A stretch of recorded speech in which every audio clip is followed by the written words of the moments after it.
Hello, mathematicians. Here is area and perimeter homework for kids who are feeling like they're almost there but need a little bit more support.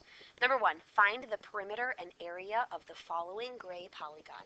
Perimeter is the distance around the shape, so we have to add the lengths of all four sides. You could do 9 plus 9 and then 5 plus 5 and put it together, or you could add all four of them all at once. You could add 9 plus 5 and then double it. I think probably what I'll do is I'll put the 9 and the 9 together. 9 plus 9 is 18. And then the 5 and the 5 together, which is 10.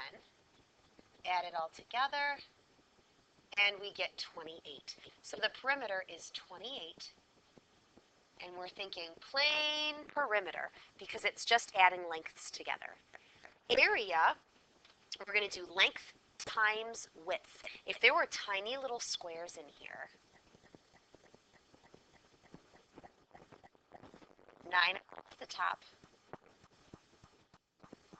and 5 across the side, guess how many squares there would be? 9 times 5 is 45. So without those squares there, all we have to do is the length times the width. And 9 times 5 is 45. When I say area, you say squarea to remind us that it's square units. In this case, square centimeters. Number two, we're going to find the perimeter and area again. It's kind of an odd shape. It's the two rectangles put together. And so the hint would be for the area to split it up into two. Let's do perimeter first, which is just adding all of the lengths together. I'm going to put 7 plus 3 together first because that's 10. And then 5 plus 3 plus 2, that's another 10. So our length so far is 20 feet. Add 6 more, and we're at 26. And think plane perimeter, just plain feet. The area would be the area of both sections. I'm going to find the area of this section first. 2 times 3 is 6. And then I'm going to find the area of this section. And this section is 7 by 3. 7 times 3 is 21. If I add them together, that gives me an area of 27. When I say area, you say squarea, square feet. Number 3, all four numbers are not there, but we know if the top is 8 inches, then the bottom must also be 8 inches.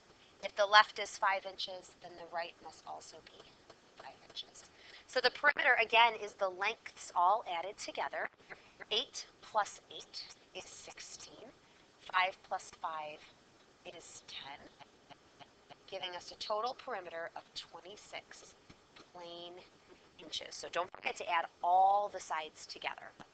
Area, length times width. 8 times 5 is 40. Square inches. Area, squarea. On to the back. It says Lori was making a 4-inch by 6-inch card, and the picture is below. She wanted to put ribbon around the edges of the card and a big sticker on the front of the card. How much ribbon will Lori need?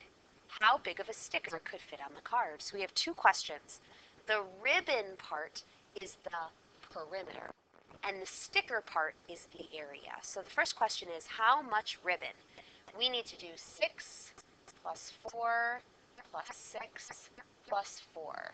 So remember, if the top is 6 inches, then the bottom is 6 inches. If the left is 4 inches, then the right is 4 inches. 6 plus 4 is 10. Another 6 plus 4 is 10, giving us a total perimeter of 20 inches. So you would need 20 inches of ribbon to go around the card.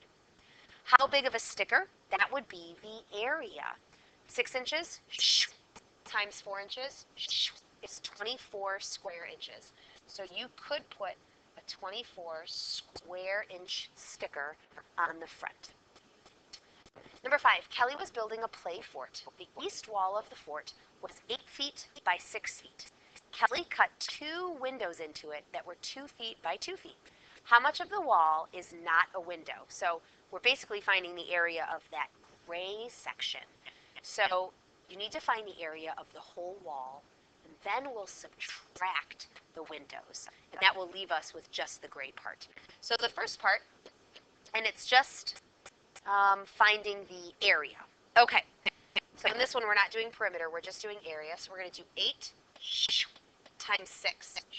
So remember, length times width is area, and 8 times 6 is 48 square feet. But that would be the whole wall without windows. I know that the area of this window, 2 by 2, is 4 square feet, and 2 by 2 is another 4 square feet. Altogether, that's 8 square feet. 4 plus 4, 8. So, total wall minus the area of the windows. And that gives us the area of what's left. So here's our final answer. And the last one, what happens to the perimeter if you double both dimensions? And what happens to the area if you double both dimensions? Let's find the perimeter of both. Okay, 5 plus 3 plus 5 plus 3. 5 plus 3 is 8. Another 5 plus 3 is 8. So that gives us a perimeter of 16. Let's find the perimeter of the one where we doubled the length and double the width. So instead of 5 feet, now it's 10 feet. And instead of 3 feet, now it's 6 feet. So the perimeter of this larger shape would be 10 plus 6 plus 10 plus 6, which is 32. And if I compare those two numbers, the perimeter is 16, and then the perimeter is 32, which is doubled. So when you double the length and double the width, the perimeter is doubled.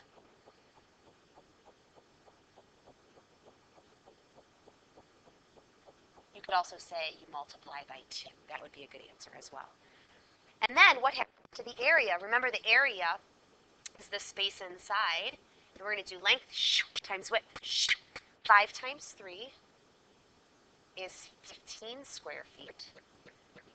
And the area of the larger one, 10 by 6, is 60 square feet. How do you get from 15 to 60? You quadruple it. And instead of saying quadrupled, you could also say it's multiplied by 4. And the reason it's quadrupled is because if you double the length and you double the width, think, if the length is doubled, I'm thinking times 2, and the width is doubled, I'm thinking times 2, and 2 times 2 is 4. And you can see that in the big shape, there are 4 of the little shapes, right? 1, 2, 3, 4. So the area is quadrupled. All right, let's look at the answers one more time. On the front.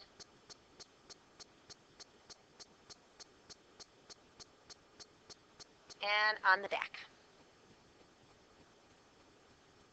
All right, kids, I'll see you in class.